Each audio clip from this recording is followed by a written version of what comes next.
رب اشرح لي صدري ويسر لي امري واحلل عقدة من لساني يفقهوا قولي. اللهم ربنا الهمنا رشدنا واعذنا من شرور انفسنا.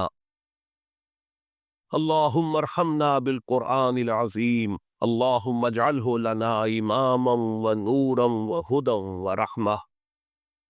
اللهم ذكرنا منه ما نسينا وعلمنا منه ما جهلنا وارزقنا تلاوته آناء الليل وآناء النهار واجعله لنا حجة یا رب العالمین آمین۔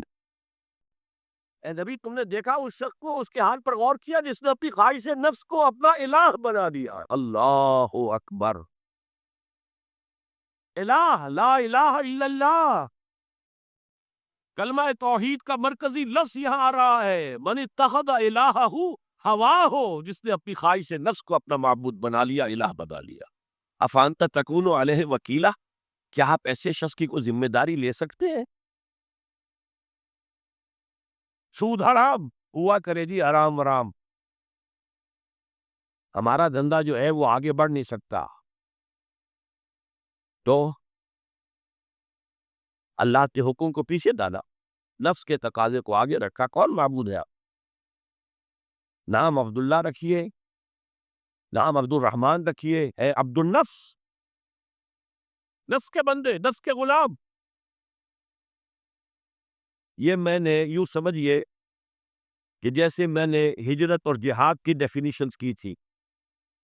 ہجرت کا بیس کیا ہے؟ پوچھا گیا ایو الہجرت افضل ہو یا رسول اللہ، اے اللہ کے رسول بتائیے سب سے اعلیٰ ہجرت کون سی ہے، افضل؟ فرمایا ان تہجر ما کرہ ربک، ہر اس چیز کو چھوڑ دو جو تمہارے رب کو پسند نہیں۔ آج رات ہی سے آپ ہجرت شروع کر سکتے۔ جائزہ لیجئے کیا کیا چیزیں میری زندگی میں خلاف شریعت ہے، تو اللہ کو ناپسند ہے، فیصلہ کیجئے کہ آج کے بعد نہیں ہوگی، ہجرت شروع ہو گئی۔ افضل الہجرہ، سب سے افضل ہجرت شروع ہو گئی۔ لیکن ٹاپ پر لے جائیے تو یہ ہجرت جب اللہ کے دین کو قائم کرنے کی جدوجہد اس مرحلے پر آ جائے کہ اب باقی کے ساتھ ٹکراؤ ہے، اور اب چاہیے کہ ساری قوت ایک مرکز پر جمع ہو جائے، ہجرت فرض کر دی گئی۔ وہ ہجرت گھر بار چھوڑ کر، اہل و عیال کو چھوڑ کر، اور مکے کے بھیڑیوں کے رحم و کرم پر چھوڑ کر اپنے گھر والوں کو، جو لوگ ہجرت کر کے آئے، حکم تھا۔ ہجرت مدینہ فرض تھی، ہجرت حبشہ فرض نہیں تھی، صرف اجازت تھی کہ جن سے سختیاں نہیں جھیلی جا رہی مزید وہ چلے جائے۔ تو ہجرت کا یہ ابتدائی نقطہ، انتہا یہ جہاد، المجاہد من جاہد نفسہ، جہاد تو یہاں سے شروع ہو گیا، اپنے نفس کے خلاف جہاد کرنا۔ صبح نفس نے کہا بھی سو جاؤ، آپ نے نفس کی بات کو رد کیا، اپنا کمبل اٹھا کے پھینکا، اٹھے، وضو کیا، نماز کے لیے آپ مسجد چل دیے، آپ نے جہاد کیا نفس کے خلاف۔ یہ افضل الجہاد ہے۔ اور سب سے چوٹی اوپر یہ ہے کہ جب وہ حق و باطل کی جنگ ہو تو جان ہتھیلی پر رکھ کر میدان میں حاضر ہوتا۔ اسی طرح یہ جو شرک فی الاطاعت ہے، میں نے آپ کو اس کی ابتدا بھی بتا دی، انفرادی سطح۔ افرأیت من اتخذ الہہ ہواہ افانت تکون علیہ وکیلا، کیا تم نے غور کیا اس شخص کی حالت پر جس نے اپنی خواہش نفس کو اپنا معبود بنا لیا، الہ بنا لیا، کہہ رہا ہے لا الہ الا اللہ، لا الہ الا اللہ، لیکن الہ کو اس کا نفس ہے۔ اب اس کو انتہا پر لے جائیے۔ عہد حاضر کا سب سے بڑا شرک، سب سے بڑا شرک، سب سے بڑا شرک عوامی حاکمیت کا تصور ہے۔ حاکم اللہ کے سوا کوئی نہیں، ان الحکم الا للہ۔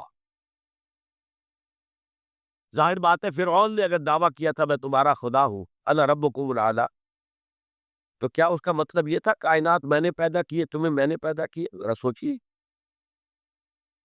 کیا وہ بزرگ موجود نہیں ہوں گے جنہوں نے اسے دیکھا ہو کہ آج اس کی ولادت ہوئی تھی، کل اس کی کوئی اور سیری بنی ہوئی تھی؟ یہ کیسے دعویٰ کیا تھا؟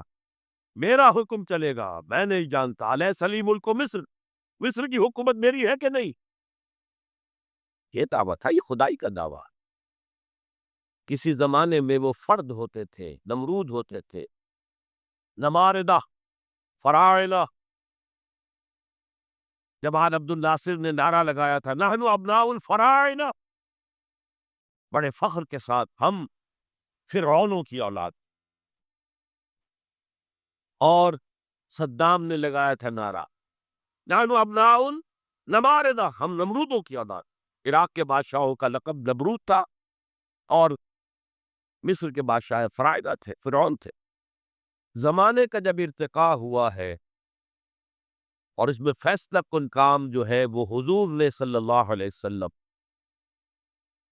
جب حضور کی حیات طیبہ کے بعد خلافت انفرادی سے اجتماعی ہو گئی، جب تک نبوت جاری تھی نبی ہی خلیفہ ہوتا تھا، اللہ اس کی ہاٹ لائن اللہ کے ساتھ وحی کی لگی ہوئی ہے، ادھر سے حکم آتا ہے وہ امپلیمنٹ کرتا ہے، جہاں اس کا حکم نہیں ہے وہ اپنا بیسٹ ججمنٹ استعمال کر کے فیصلہ کرتا ہے۔ یہی ہے وائس جرنسی، یہی ہے خلافت، ایسنس آف خلافت یہی۔ جیسے وائس رائے دلی میں ہوتا تھا، ہمارا بادشاہ یا ملکہ تو انگلستان میں ہوتے تھے۔ اب جو ہز میجسٹیز گورنمنٹ کی، ہر میجسٹیز گورنمنٹ سے حکم آیا، وائس رائے اس میں کوئی تغیر و تبدل نہیں کر سکتا، he has to implement it as such. جہاں کوئی حکم نہیں ہے تو وہ مقام پر بیٹھا ہے، آن دی اسپاٹ ہے، حالات کو دیکھے اور جو مملکت اور کنگڈم کی مصلحت میں سب سے بہتر نظر آئے وہ فیصلہ کرتے ہیں۔ لیکن حضور پر نبوت ختم تو خلافت کلیکٹیو ہو گئی، خلافت المسلمین۔ اگر کہ شروع میں امیر المومنین کہا جاتا تھا، کچھ عرصے کے بعد خلیفت المسلمین، یہ اصطلاح جو ہے وہ عام۔ اسی طرح انفرادی ملوکیت کی بجائے اجتماعی ملوکیت کا تصور جو ہے شیطان نے پٹی پڑھائی۔ ابلیس کی مجلس شورا جو اقبال کی بڑی ہی یوں سمجھیے کہ اہم ترین نظموں میں سے، امت مسلمہ کے نام پیغام پر مشتمل وہ نظم جو ہے، اور وہ ان کی آخری ایام کی ہے، اور وہ ان کی زندگی میں چھپی بھی نہیں تھی، ارمغان حجاز ان کے انتقال کے بعد چھپی، جس میں آخری جو کلام تھا فارسی اور اردو دونوں کا جمع کر دیا گیا، ورنہ اس سے پہلے فارسی علیحدہ چھپتی تھی کتابیں، اردو کی علیحدہ، لیکن اب اتنا کم تھا کہ ان کے لیے علیحدہ کتابیں شائع کرنا مناسب ہو سکتا ہے۔ ابلیس نے مجلس شورا بلائی، ایک مجلس شورا کے جو رکن نے کہا کہ دیکھو جمہوریت کا دور آ گیا ہے، اب ہماری ابلیسیت کو تو بڑا خطرہ ہے، ابلیسی نظام تو ختم ہو جائے گا، جمہوریت توڑ دی بندوں نے آقاؤں کے خیموں کی طلب، یہ تو عوام میں جو ہے اپنے آقا بیرنز اور لارڈز اور بادشاہوں کے خیموں کی طلبیں توڑ دی، گرا دیے خیمے، یہ تو انقلاب آ رہا ہے، میرے آقا وہ جہاں زیر و زبر ہونے کو ہے، جس جہاں کا ہے فقط تیری سیاست پر مدار۔ ابلیس کیا کہتا ہے بڑے ٹھنڈے انداز میں، ہم نے خود شاہی کو پہنایا ہے جمہوری لباس، جب ذرا آدم ہوا ہے خود شناس و خود نگر۔ آج آدمی میں ایک سیلف امپورٹنس پیدا ہو چکی ہے۔ یہ بادشاہ کون ہوتے ہیں جو ہمارے سروں پر مسلط ہے، محلوں میں رہتے ہیں، عیش کرتے ہیں، جو خون پسینہ جو ہے وہ کسان کر رہا ہے، ابھی انڈسٹریل ریولوشن تو نہیں ہوا تھا، وہ ساری بات جو تھی وہ زرعی معیشت تھی، خون پسینہ وہ کرتا ہے، فصل میں سے لائنز شیئر آ کر بیرن اور لارڈ وہ لے گیا، اور اس میں سے ایک حصہ اس نے بادشاہ کو پہنچایا، ایک اپنے پاس رکھا، ظالمانہ نظام نے۔ تو ہم نے دیکھا کہ انسانوں میں کچھ شعور پیدا ہو گیا، خود شعوری، تو ہم نے ملوکیت کو ڈھال دیا نئے سانچے میں، ہم نے خود شاہی کو پہنایا ہے جمہوری لباس۔ وہ گندگی جو فرعون کے سر پر ٹنوں کے حساب سے رکھی ہوئی تھی، ہم نے کہا تولا تولا سب میں تقسیم کر دو، ایک ایک ووٹ سب کے ہاتھ میں دے دو، اور کہہ دو تم حاکم ہو۔ ہم نے خود شاہی کو پہنایا ہے جمہوری لباس، جب ذرا آدم ہوا ہے خود شناس و خود نگر۔ تو نے کیا دیکھا نہیں مغرب کا جمہوری نظام، چہرہ روشن اندرون چنگیز سے تاریک تر۔ It is the dictatorship of the capitalist, جسے جمہوریت کا نام دیا جا رہا، کھیل ہے، تماشا ہے۔ تو آج کی دنیا کا سب سے بڑا شرک اسے کوئی جانتا ہی نہیں، وہ شرک فی العقیدہ ان کو معلوم ہے، اور اس کے اوپر فتوے بھی وہ لگا دیں گے. کوئی قبر کے سامنے کھڑے ہو کر کوئی دعا کر رہا ہے، کسی کو رکوع کر لیا، کسی نے سجدہ کر لیا، تو خیر ٹھیک ہے، وہ تو ایک شرک جلی ہو رہا ہے، وہ تو معلوم ہے، اس کی نفی ہو رہی ہے. لیکن یہ وہ تھے شرک جو پہلے تھے. آج کا شرک بالکل اور ہے. آج کا شرک دو میں گنوا دیتا ہوں آپ کو. ایک ہے عوامی حاکمیت کا تصور، ایک ہے مادہ پرستی کا تصور. مادے پر سارا توکل اور اعتماد ہے. اللہ پر کہاں توکل رہا، کہاں اعتماد رہا. میٹیریلزم یہ ایک مذہب ہے، یہ ایک فلسفہ ہے. بہرحال اطاعت کے ضمن میں شرک فی الاطاعت کیا ہے؟ انفرادی سطح پر نفس پرستی، نفس کو اپنا معبود بنا لینا. اجتماعی سطح پر عوام کی حاکمیت، بدترین شرک. اب آئیے محبت. شرک فی المحبت کیا؟ اگر کسی بھی شے اور کسی بھی انسان کی محبت اللہ کی محبت سے بڑھ جانا تو دور کی بات ہے، برابر بھی آ کر حد نشین ہو گئی، بیٹھ گئی، تو یہ شرک ہے.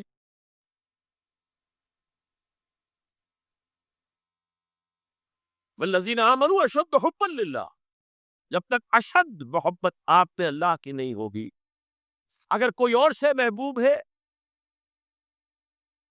تو من الناس من یتخذ من دون اللہ اندادا یحبونہم کحب اللہ. لوگوں میں سے ایسے بھی ہیں جنہوں نے اللہ کو چھوڑ کر کسی اور چیزوں کو مد مقابل بنا لیا ہے.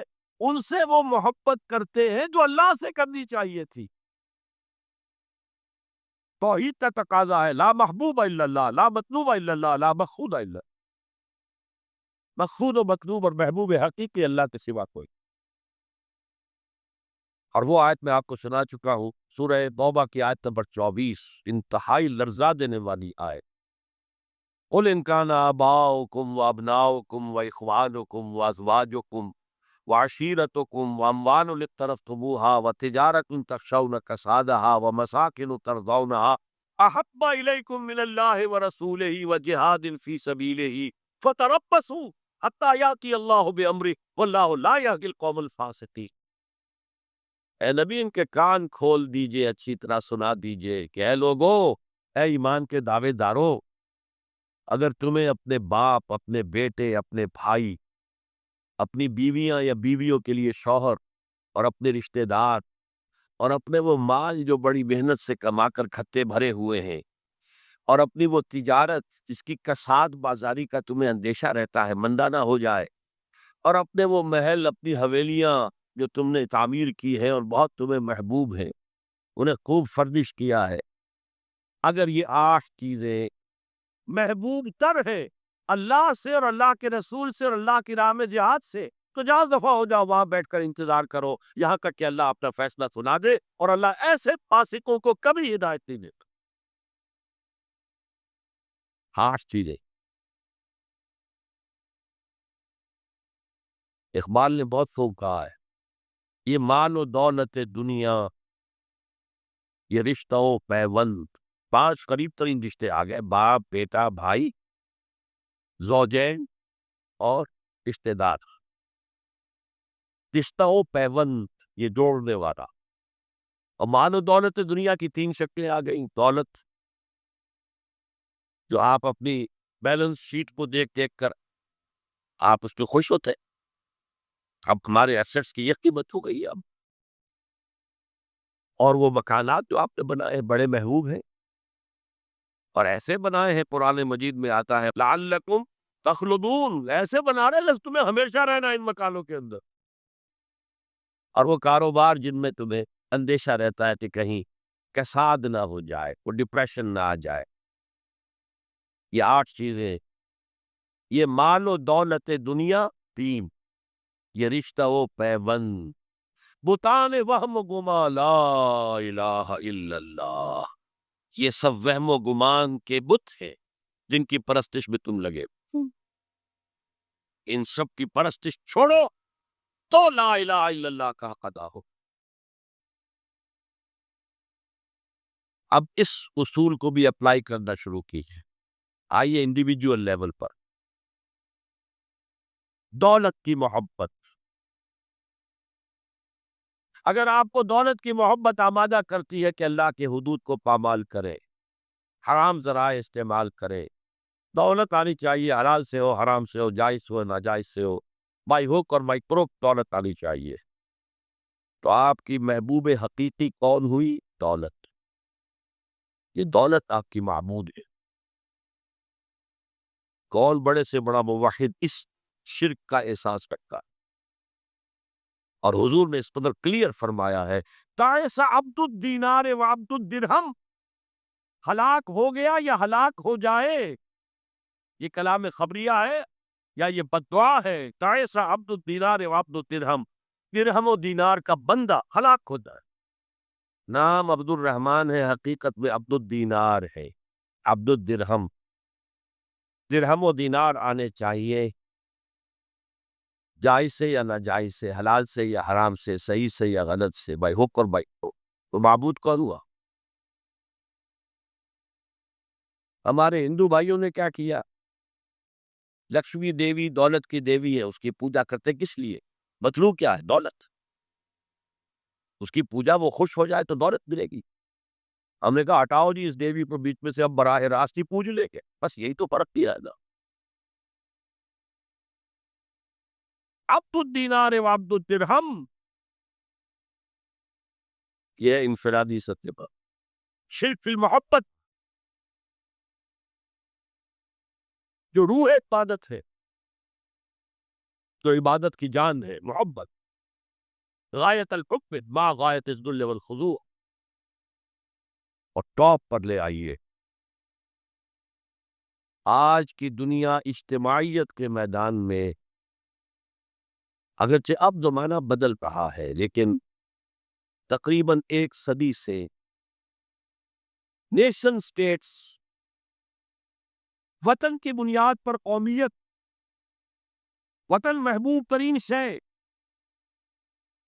جو شے میرے وطن کے لیے صحیح ہے وہ میں کروں گا, چاہے وہ غلط ہو, وہ حرام ہو, اللہ کے قانون کے خلاف ہو, لیکن میرے وطن کے لیے ہوگا. وطن زندہ باد. یہ وطن پرستی, اس وطن پرستی کے مذہب کی ایک نماز بھی ہے. ترانہ ہو رہا ہے تو کھڑے ہو جاؤ, قنوت, کھڑے ہو جانا عبادت کا حصہ ہے. اس کا جھنڈا سلامی دو. یہ وطن کے معبود کے ریچولز ہیں, مذہب وطنیت. اسی لیے اقبال نے کہا تھا, اس کو سمجھا نہیں کسی نے, اس دور میں اور ہے, جام اور ہے, جم اور, ساقی نے بنا کی روش لطف و ستم اور, تہذیب کے آزر نے ترشوائے صنم اور. آج کا صنم, آج کا بت کون ہے؟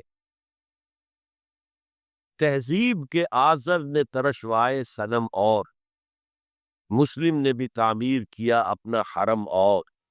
ان تازہ خداؤں میں بڑا سب سے وطن ہے, جو پیرہن اس کا ہے وہ مذہب کا کفن. خدا پرستی, یہ وطن کی لکیر سے تم اور ہو گئے, میں اور ہو گیا. لکیر انسانیت منقسم ہو. جو تمہارا وطن کے لیے ٹھیک ہے وہ تم کرو گے, چاہے وہ اخلاقاً غلط, اور جو میرے وطن کے لیے ٹھیک ہے وہ میں کروں گا, چاہے اخلاقاً غلط. یہ کون سا دین؟ یہاں تو وطن تمہارا معبود بن. پاکستان میں بڑا شور اٹھا تھا جب میں نے کہا تھا کہ جھنڈے کو سلامی دینا شرک ہے, اور ترانے کے وقت کھڑا ہو جانا شرک ہے.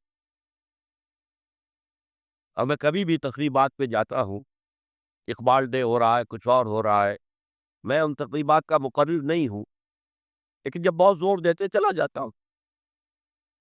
لیکن وہاں ترانہ پڑا جاتا میں بیٹھا رہتا ہوں, میں کھڑا نہیں رہتا. اور اس پر چیمے گوئیاں ہوتی ہیں اخبارات کے, کہ میرے نزدیک یہ وطن کی نماز پڑھ رہے ہو, تمہارا یہ قنوت اور وطن کا ترانہ, اس میں حمد ہو رہی ہے وطن. یہ کیا ہے؟ آج کے دور کا بدترین شرک، شرک المحبت۔ آگے چلیے، شرک فی الدعاء، کسی کو مت پکارو کسی مدد کے لیے سوائے اللہ۔ وَأَنَّ الْمَسَاجِدَ لِلَّهِ فَلَا تَدْعُوا مَعَ اللَّهِ أَحَدًا، اللہ کے ساتھ، یعنی ایک تو یہ کہ اللہ کو چھوڑ کر کسی کو پکارتا، ایک ہے اللہ کے ساتھ پکارنا، اللہ کو بھی پکارنا، اوروں کو بھی پکارنا۔ بدترین شرک ہے دعا اللہ کے لیے، ندا اللہ کے۔ اس کا بھی ذرا میں تجزیہ کر دوں گا۔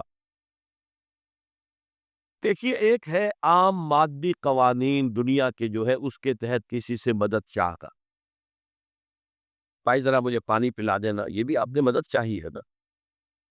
حضور کے بارے میں تو آیا ہے کہ آپ اتنے خوددار تھے صلی اللہ علیہ وسلم کہ اگر سواری پر ہوتے تھے اور آپ کا کوڑا نیچے گر جاتا تھا تو کسی سے یہ نہیں کہتے تھے کہ یہ کوڑا مجھے اٹھا کے دے،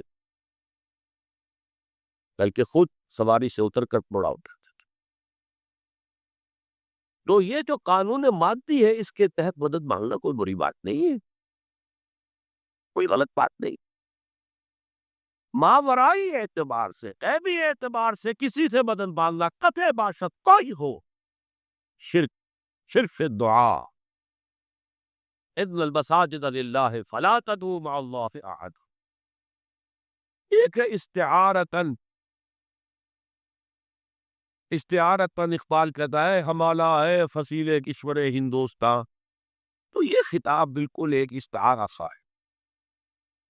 اسی معنی میں مولانا حالی نے اپنی مسدس کے اختتام پر جو مناجات لکھی ہے، اے خاصہ خاصان رسول وقت دعا ہے، امت پہ تیری آ کے عجب وقت پڑا ہے۔ وہ دی جو بڑی شان سے نکلا تھا وطن سے، پردیس میں وہ آج غریب الغربا ہے۔ تو اس معنی میں اس لفظ استعمال ہو جائے تو اس پر بہت زیادہ الرجک بھی نہیں ہونا چاہیے، لیکن غیبی طور پر کسی کے بارے میں یہ عقیدہ رکھ کر کہ وہ میری مشکل کشائی کر سکتا ہے، عادت روائی کر سکتا ہے، میری مدد کر سکتا ہے، یہ شرک ہے، اور اس کے شرک ہونے میں کوئی شک۔ ان المساجد للہ فلا تدعوا مع اللہ احد۔ اب دیکھیے، ہمارے یہ فرشتے یہاں بیٹھے ہیں نا، ہم کہہ سکتے ہیں ذرا بھائی میرا یہ کام کر دینا؟ نہیں کہہ سکتے۔ جبرائیل کو پکار سکتے ہیں، جبرائیل ذرا میرا یہ کام کر دے؟ نہیں۔ وہ عالم غیب کی شے ہے، کسی ولی اللہ کی روح کو پکار کر کہنا کہ میری یہ مشکل دور کر دے؟ نہیں۔ اللہ سے کہے، اللہ کی گزارے، اللہ جس کے ذریعے سے چاہے آپ کی ضرورت پوری کر دے۔ اس ضمن میں میں کہوں گا کہ شاہ ولی اللہ دہلوی نے ایک بات کہی ہے، اگرچہ مجھے اس کی کوئی دلیل اپنے طور پر انڈیپینڈنٹلی کتاب و سنت میں نہیں ملی ہے، لیکن شاہ صاحب کا ایک مقام مرتبہ ہے جو میری نگاہ میں بہت بلند ہے۔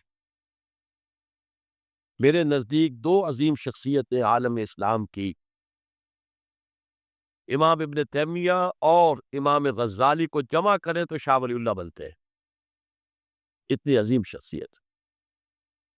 انہوں نے یہ لکھا ہے کہ جو اللہ کے برگزیدہ بندے ہوتے ہیں، اولیاء اللہ، اللہ تعالیٰ ان کی ارواح کو ان کے فوت ہونے کے بعد ملائکہ کے طبقہ اسفل میں شامل کر دیتے ہیں، اور وہ بھی جس طرح وہ ملائکہ اللہ کے احکام کی زمین میں تنفیذ کر رہے ہیں، وہ بھی اسی کام میں لگ جاتے ہیں۔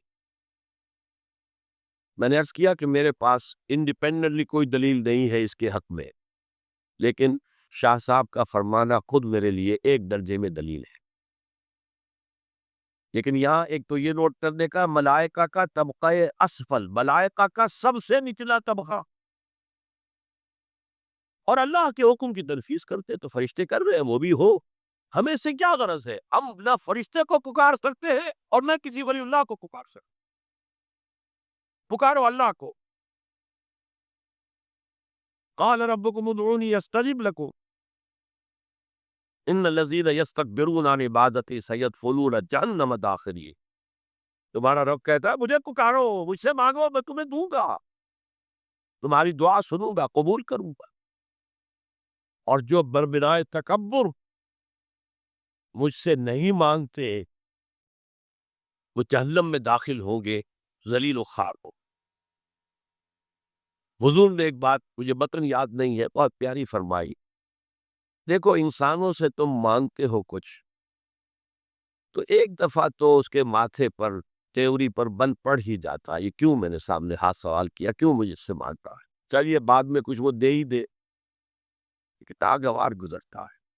ارے اس سے مانگو جو کہتا ہے کہ مجھ سے مانگو اور میں دوں گا، وہ نہ مانگنے پہ ناراض ہے، اس سے نہیں مانگتے۔ رات کے آخری ساعتوں میں، یا جسے آپ کہتے ہیں the small hours of the morning، حدیث میں آتا اللہ نزول اجلال فرماتے، جس کو ہم نہیں جانتے کیسے نزول ہوتا ہے، ذات باری تعالیٰ اور اس کے متعلقات کے بارے میں جو بات آوی قرآن میں حدیث میں وہ ہم مانتے ہیں، کیسا یہ ہم نہیں جانتے، اس کا ہاتھ ہے کیسا ہم نہیں جانتے، اس کا چہرہ ہے کیسا ہم نہیں جانتے، اس کی ساکھ ہے، اس کی پنڈلی ہے کیسی ہم نہیں جانتے، وہ سنتا ہے کیسے سنتا ہے ہم نہیں جانتے، کیا اس کے کان ہے، کیا اسے بھی ساؤنڈ ویوز کی ضرورت ہے سننے کے لیے، وہ دیکھتا ہے کیسے دیکھتا ہم نہیں جانتے، وہ اترتا ہے کیسے اترتا ہم نہیں جانتے، جو قرآن میں آ گیا حدیث میں آ گیا مان لیجئے بس، باقی یہ متشابہات میں سے ہے، اس کی کھود کرید میں پڑو گیا تو فتنے میں مبتلا ہو جائے، ابتغاء الفتنۃ وابتغاء تاویلہ۔ لہذا حدیث میں آتا ہے کہ رات کے آخری ساعتوں میں اللہ سمائے دنیا تک نزول فرماتے اور پھر ندا لگتی ہے حل من سائل فأعطیہ، ہے کوئی سوال کرنے والا مانگنے والا کہ میں اسے دوں، حل من مستغفر فاغفر لہ، ہے کوئی گناہوں کی معافی چاہنے والا کہ میں اسے معاف کر دوں۔ ہم انتا غفیل سو رہے، ہم تو مائل بکرم ہے کوئی سائل ہی نہیں، راہ دکھلائیں کسے، رہنم منزل ہی نہیں، راہ کسے دکھا، اللہ کے راستے پر چلنے کا فیصلہ کرو، اللہ کی راہ میں جہاد کا فیصلہ کرو، پھر اللہ راستہ کھولے گا، والذین جاہدوا فینا لنہدینہم سبلنا، وہ لوگ کہ جو ہمارے راستے میں جہاد کرے، محنت کرے، مشقتیں کرے، ہم لازماً ان پر اپنے راستے کھولتے چلے جائیں۔ اور دعا شرک فی الدعا، مانگو صرف اللہ سے، اللہ سے، اللہ سے، وہ چاہے کسی فرشتے کے ذریعے، چاہے کسی فوت شدہ ولی اللہ کی روح کے ذریعے سے، چاہے کسی کو بھی نہیں، براہ راست اپنے حکم سے، اس کی تو قدرت ہے جو چاہے کرے، کن فیکون، وہ جیسے بھی ہو وہ آپ کی ضرورت پوری کرے گا، وہی ہے جو کہ مشکلات کو حل کرنے والا ہے، وہی ہے کہ رزق دینے والا ہے، وہی ہے جو مرض سے شفا دینے والا ہے، پکارو اسی کو، مانگو اسی سے۔ اب آئیے کچھ مراسم عبودیت ہوتے ہیں، مراسم رسم کہتے ہیں کسی چیز کی ظاہری شکل، رہ گئی رسم ازاں روح بلالی نہ رہی، فلسفہ رہ گیا تلقین غزالی نہ رہی، یہ قرآن کا بھی ہم اسے رسم الخط کہتے ہیں، رسم الخط، اور یہ حضرت عثمان کے زمانے میں فائدہ ہوا ہے کہ یہ اس طریقے سے لکھا جائے۔ تو ابدیت کے اظہار کے لیے کچھ رسومات ہے، جس میں سے ایک پر گفتگو ہو چکی، قنوت، والقانتین والقانتات، یہ جو ہے اللہ کے حضور میں چاہے ہاتھ باندھے چاہے آنکھ کھلے، لیکن ذرا چھپ کر گردن میں خم کر کے کھڑے ہونا، یہ نماز کے اندر جو قنوت ہے یہ قنوت ہے، یہ بھی اپنی عاجزی کا اظہار، عجز اور تذلل، وہ جو ابن قیم کی میں نے ڈیفینیشن آپ کو بتائی، العبادت تجمع اصلین غایت الحب وغایت الذل والخضوع، ہر درجے میں اللہ کے سامنے پچھ جانا، جھک جانا، گر جانا، رکوع، سجدہ، اللہ کے سوا کسی کے لیے، اور اس معاملے میں دین محمدی جو اپنی تکمیل کو پہنچ گئے، الیوم اکملت لکم دینکم واتممت علیکم نعمتی ورضیت لکم الاسلام دینا۔ حضور کی بعثت سے قبل سجدہ تعظیمی جائز تھا، کسی شخص کی تعظیم کے لیے، اس کی عزت کے لیے اس کے سامنے سجدہ جائز۔ حضرت یوسف کے سامنے ان کے والدین اور 11 بھائی سجدے میں گر گئے۔ بچپن میں خواب دیکھا تھا اور 40-50 سال بعد اس کی تعبیر بالفعل ایک اس واقعے کے طور پر سامنے آ گئی۔ سجدہ کرنا، جھکنا، سجدہ کرنا، یہ جائز تھا سجدہ تعظیم۔ حضور پر شریعت مکمل، توحید مکمل، اب ہر نوع کا سجدہ حرام مطلق ہے سوائے اللہ کے کسی کو۔ ہمارے مسلمانوں نے بھی اپنے دور ملوکیت میں سجدہ تعظیمی شروع کرا، عدالت کے اندر بادشاہ کے دربار میں جا رہے تو سجدہ، سر جھکا کر رکوع کی حالت، یا آپ کے پڑوس میں جو حیدرآباد کی ریاست تھی، سلام کیسے کرتے تھے، کتنے جھکتے تھے، اور پھر وہ اٹھ کر وہ سلام گو رہے، یہ مشرکانہ فعل ہے، مغلیہ دربار میں بھی تھا۔ شیخ احمد سرہندی رحمۃ اللہ علیہ نے کہا غلط ہے، حرام ہے، جائز نہیں۔ دربار میں شکایت پہنچ گئی، آخر مخبری کرنے والے بھی تھے، حاصل بھی تھے، وَمِن شَرِّ حَاسِدٍ إِذَا حَسَدَ، طلبی ہو گئی، بلایا گیا دربار میں حاضری، اور ایسا اہتمام کیا گیا کہ جب حضرت مجدد آگے آئے بادشاہ تک جانے کے لیے تو درمیان میں ایک دیوار سہائی کر کے اس میں کھڑکی کھول دی کہ اس میں سے جھک کر گزریں گے نا تو رکوع کسی درجے میں تو ہو جائے گا۔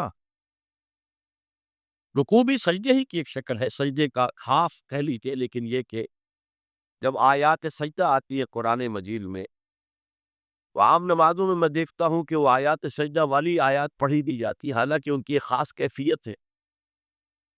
تراویح میں تو پڑھی جاتی ہے لیکن پہلے بتا دیتے ہیں کہ یہ دوسری رکعت میں یا پہلی رکعت میں سجدہ آ رہا ہے تو لوگ تیار ہوتے ہیں۔ رکوع بھی اگر فوراً ہو جائے آیت سجدہ کے بعد تو اس سے بھی اس سجدے کا حق ادا ہو جاتا۔ بہرحال حضرت شیخ مجدد رحمت اللہ علیہ دربار میں آئے تو اس کھڑکی میں سے پہلے پاؤں گزارے، پھر اپنا سر نکالے، پھر جیل میں ڈال دیے گئے، کوئی پرواہ نہیں۔